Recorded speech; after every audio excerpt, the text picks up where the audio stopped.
Calliope awakens, frightened and disoriented, completely covered by the blanket. She hears the sound of angry voices shouting and demanding an answer. She can hear Gnome yelling back. She is gone, I tell you, gone. She slipped away while we were traveling last night. It was too dark for me to search. She is gone. Calliope immediately thinks better of moving, but feels she needs to see what is going on. She slowly moves her head so she can face the voices and then carefully lifts the corner of the blanket and sits up far enough to see through the top of the tall grass. She sees Gnome with his hands behind his head.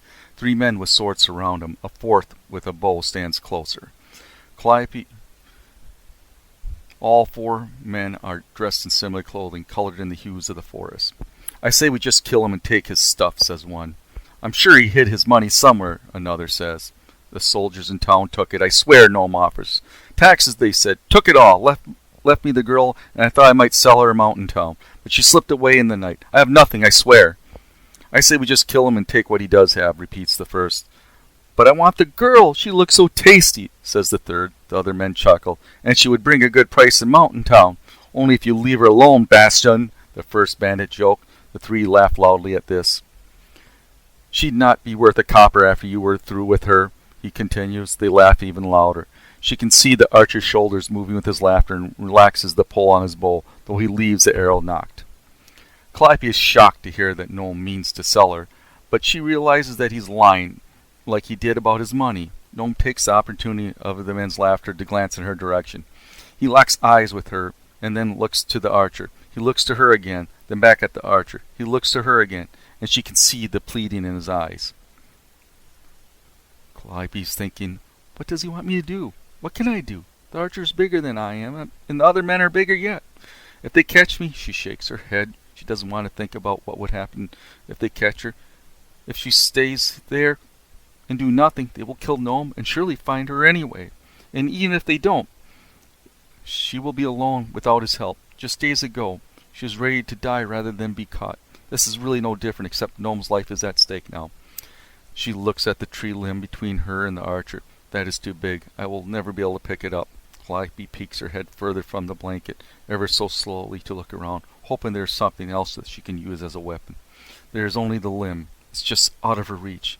But she will need to stand eventually anyway. She takes a deep breath and slips the blanket off.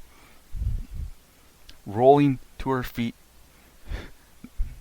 and stands, Gnome is talking to them, the men, about the soldiers, about her, keeping them distracted. She stands, and when she sees she is still unnoticed, moves to the limb. It is lighter than she thinks it would be. As she picks it up and continues toward the archer. The limb is swinging in an arch high over his head. She is within a step. The limb is high. With one of the men near Gnome sees her and calls a warning. The archer begins to turn, but it's too late. The limb comes down across his head. It breaks in 3 places, as rotting wood will do, but it is enough to stun the man, and he drops to his knees, losing his grip on the bow and arrow. Calliope drops the remainder of the limb, her hands flying to her mouth. What have I done? Unable to fathom having hurt another person, her sympathy is wasted on him, however, because he regains his composure quickly. You little witch, you'll pay for that, he yells, and he starts to rise. If I run, he will only catch me, and he has no qualms about hurting me. She kicks him in the knee as hard as she can. She kicks hard with the bottom of her sandal, and he cries out, falling to the ground again, holding the injured joint. She thinks she would run once he's slowed, but something overtakes her. Seeing the man on the ground, his anger, his hate, seeing as tries to rise to attack her, her own anger at the events of the past few days boils over. It's just like the soldiers in my village. You are mean and evil and would hurt just for sport. She kicks him again in the side with a loud thump, and he curls in a ball and presents his back to her. Do you like being hurt? She kicks him there for his trouble, and he cries out, arches back, and rolls again as if to rise, cursing and swearing.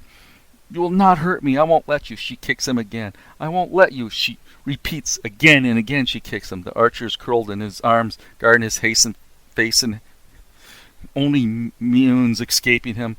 She jumps on his back and with both feet kicks him again. She keeps jumping and stomping and kicking his legs, his head, and his back again until her breath comes in sobs as she screams at him, for the man made no sound anymore. She keeps jumping and stomping and kicking until 2 arms pull her away. She turns on the arms and pounds her with fists, screaming at the face. Calliope! A familiar voice yells. The hands reach and grab her wrists. She kicks at at the legs. Calliope, stop it! Gnome's voice yells, shaking her. The voice pulls her back from her rage. She begins to calm down, catching her breath. Gnome continues to hold her wrists until she finally looks into his eyes and asks, "How did you escape the other men? They were so busy watching you that I was able to subdue them." He gestures towards the clearing, and Calliope can see the other men tied to a large tree. She looks at him with surprise, but somehow she knows he will not elaborate on how he managed the feat. Suddenly she remembers the archer and looks down. The man, his face bloody, is still curled in a ball, unmoving. "Is he dead?" she asks, oddly unmoved at the thought he might be. "No, but he's going to wish he was. I think you cracked some of his ribs and knocked out a tooth or two. You might have even broken his nose. And there's grief he'll get from the other bandits for being stopped by a girl." Calliope, now sane again, blushes and drops her head, embarrassed at her outburst. "You need to control your anger," and Director Gnome says. She nods, still looking up.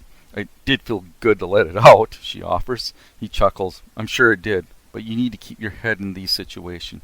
Your anger without letting it completely overtake you. You did well, since I would not have been able to make a move with that arrow aimed at me. But I'm really only looking for a distraction. Perhaps I can show you a better way to handle these situations in the future." "I would like that," she replies.